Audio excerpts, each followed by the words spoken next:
brand new Blood Angels are here, and I could not be more freaking excited. I am so pumped. This detachment is fire. It absolutely has play.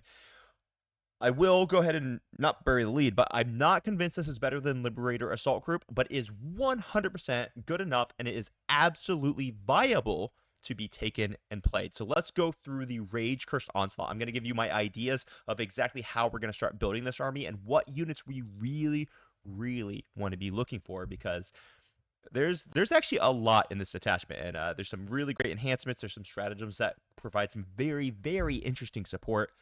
Let's break this thing down. I'm pretty darn pumped. So number 1, Rage-Cursed Onslaught, dope name. Detachment rule, Madden Ferocity, also dope. It's got 2 parts to its detachment rule. Very good. Part 1, each time an Adeptus Astartes model from your army makes a melee attack, reroll a wound roll of 1. Now please note, it does say melee attack. Don't be like me and on your first read through think that it says any attack. All right, it says melee attack. All right, each time an Adeptus Astartes unit from your army is selected to fight, if that unit made a charge move this turn until the end of the phase, add 1 to the attack's characteristic of melee weapons equipped by models in that unit.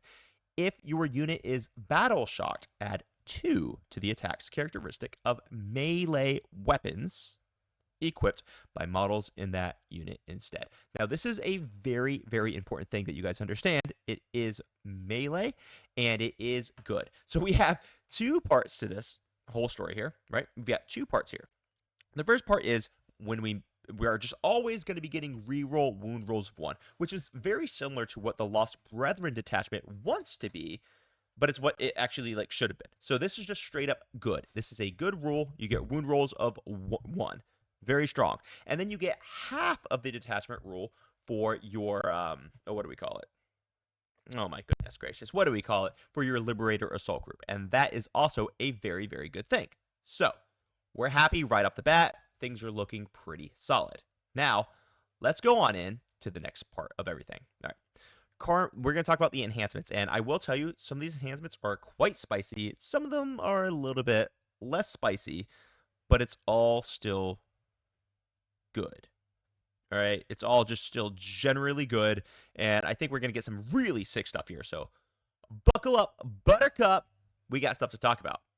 All right, we have Carmine Reliquary. Now, this is going to be for Chaplain model only. We have several Chaplains. We've got the Chaplain. We've got a Chaplain on bike, which is actually interesting. And then we also have a Chaplain on jump pack. And this is going to be good on literally any of them. So models in the Bearer's unit have the Scout's 6-inch ability. Each time you take a Battle Shock test for an Adeptus Astartes unit within 6 inches of the bearer, you can reroll the results.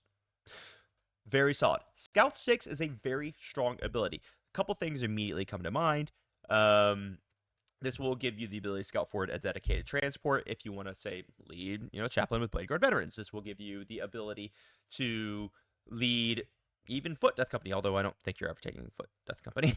This will give you the ability to scout forward a 5-man of Death Company with jump packs led by a Chaplain. That gives you a guaranteed 18-inch movement turn 1.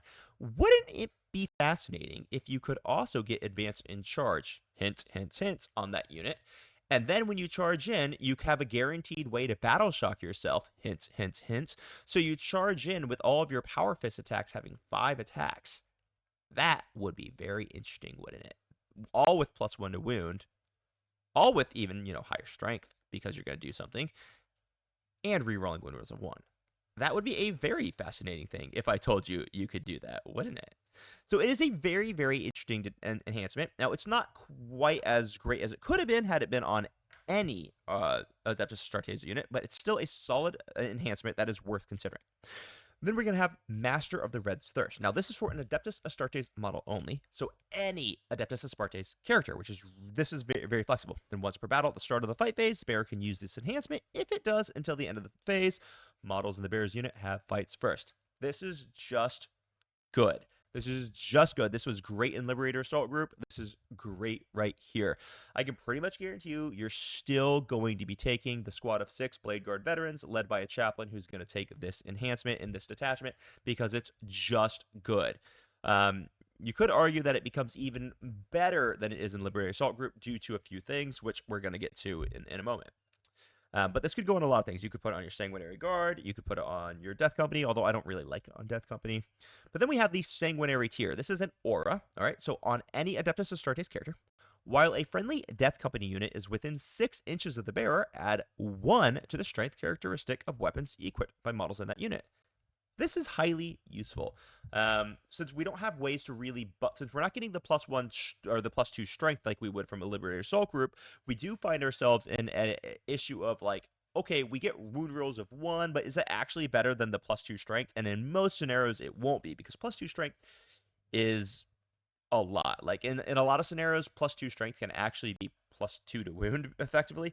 So this is a very interesting enhancement. I'm not entirely sure how to maximize it. It's definitely going to take some play. It's going to take a little bit of practice.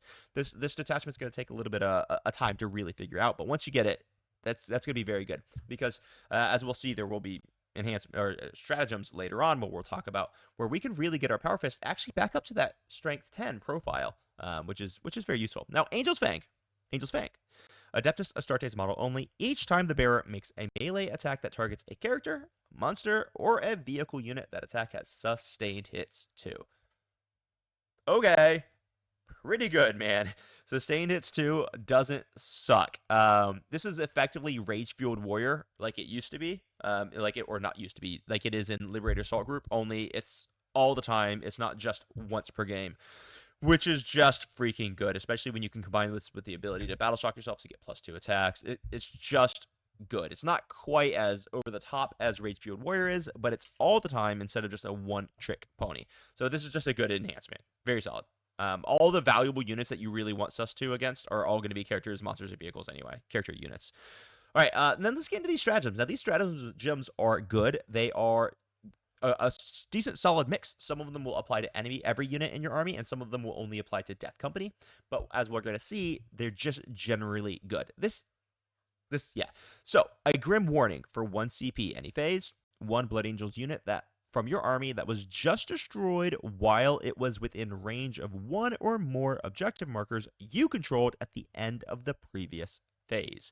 You can use the stratagem on the unit even though it was just destroyed. So it gives you the same stratagem that your best friend, the World Eaters, had, which is when you get shot to death, sticky.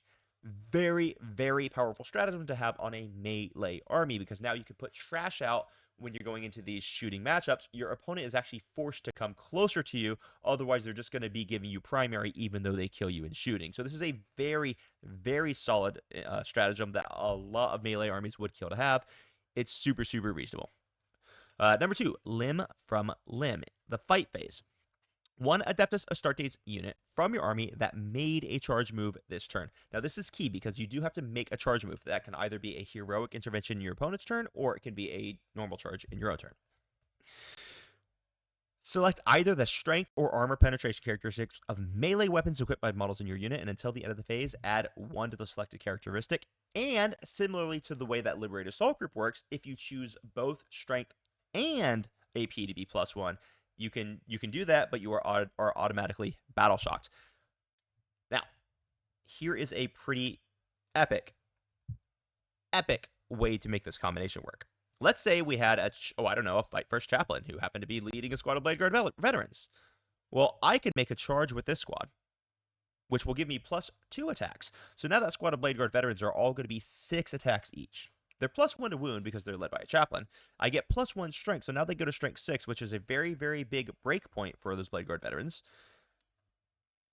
I give them reroll 1s to hit anyway, because that's just what Blade Guard veterans have. Or, if you happen to have a, a enhancement that would, a ability called Oath of Moment to give you 4 rerolls to hit, that'd be great as well. Then I go to strength 6 and +1 to wound. I'm rerolling wound rolls of 1, but in addition to that, my Mastercrafted Power Swords are also going to be AP 3 now. This is gross, and then after I'm done obliterating my opponent, I can use my Chaplain's once per game ability to unbattle shock myself. So now I have also, captured a objective for Tempting Target.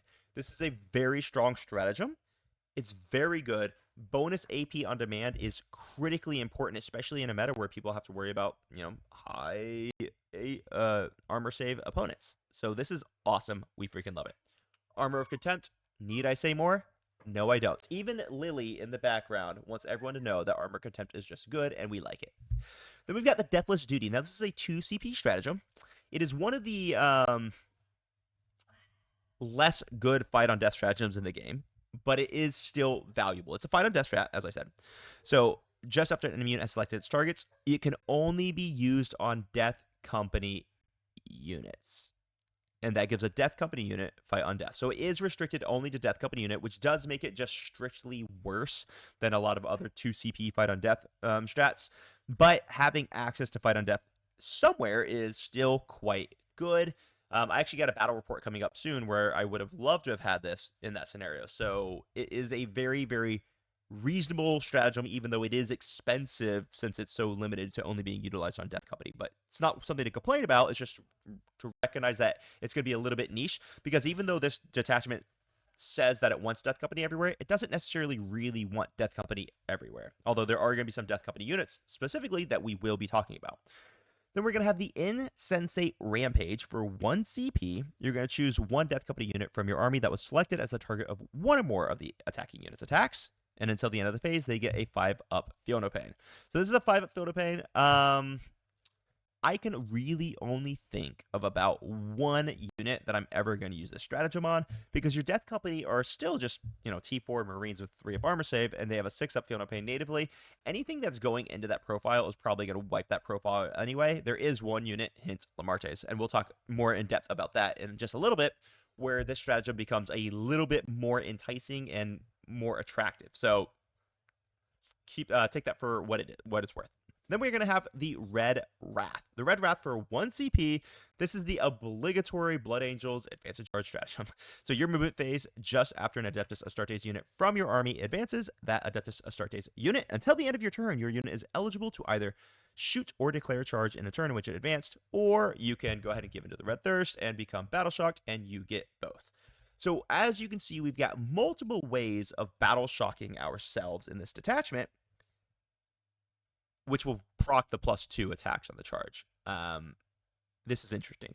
This is really interesting, especially if we're taking like a captain, because a captain could be leading one of these units who gives us sustained hits. Suddenly, our our 2 Power Fist guys who are running in are both going to have 5 attacks on the Power Fist. You can go up to Strength 9 if you happen to have the enhancement that gives you +1 strength. You can also spend a CP to give yourself +1 strength and +1 AP. So you can have Strength 10 Power Fist, rerolling wound rolls of 1 at AP 3 in this detachment. It is a lot of damage. So right off the bat, we know some of the units that we really, really want in this army. We know for a fact that we love Death Company with jump packs. I actually don't think we're going to go so far as taking 3 units of them, because that is very expensive. But we definitely are going to have 1 or 2 of them. Death Company with jump packs become quite spicy in this detachment, and I think we want captains on them. There's an argument for running 1 with a chaplain to get that scout move. There's an argument for it, and I don't hate that argument, but I wouldn't commit to that, if that makes sense. Okay, then we are going to really strongly consider the 10-man with Lamartes in this detachment. I know a lot of people like the 10-man of Lamartes and Liberator Soul Group, and some people even like it in Angelic Inheritors. I actually hate that unit. I really hate that unit. But now that it gets reroll wound rolls of 1, now that it's going to get access to go into Strength 9 and AP 3 Power Fist, stacking with the 4 rerolls with the lethals, it becomes a lot more attractive, and it becomes more attractive on 2 fronts defensively, because that unit is going to be -1 damage since they're led by Lamartes. And then you can stack a 5-up Feel No Pain on top of that. That makes it a shockingly durable unit, even though it's not like Deathwing Knight durable, but it does make it way more durable than your opponents want it to be. And that's interesting to me. So that's actually quite interesting to me. As a matter of fact, since they're -1 damage, if you can get a 5-up Feel No Pain on them, this makes them honestly kind of less of an attractive target to even things like Forge Fiends, who are typically the flat 3 damage. They go down to flat 2, then you have a 5 Feel No Pain. You could really screw up even their damage profiles, which, while it's not a plan that you would really want to rest on, it's something worth noting. So I actually do think the Lamartes unit is kind of fire in this attachment, which is pretty cool to say, because typically I kind of hate that Martes unit ever since we did move to our codex. So we like them. We like Death Company with jump packs. Guys, spears. If you're playing your freaking Sanguinary Guard, if you haven't converted them to spears, convert them to spears, because you can get those spears strength 7, AP 3, or just strength 6 with your +1 to wound and AP 3. That is a big deal. Getting those spears up to AP 3 is a world of hurt for people. You are going to cause a lot of problems for people with those things. Bye-bye Victrix Guard, mind you.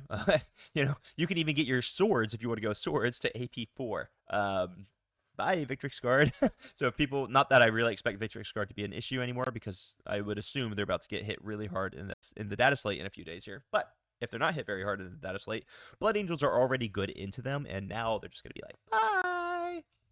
So the bonus AP is incredible. It's super, super good, and it opens up so much stuff. So our Sanguinary Guard, I love their spears in this detachment, and our Death Company just become very, very interesting in this detachment.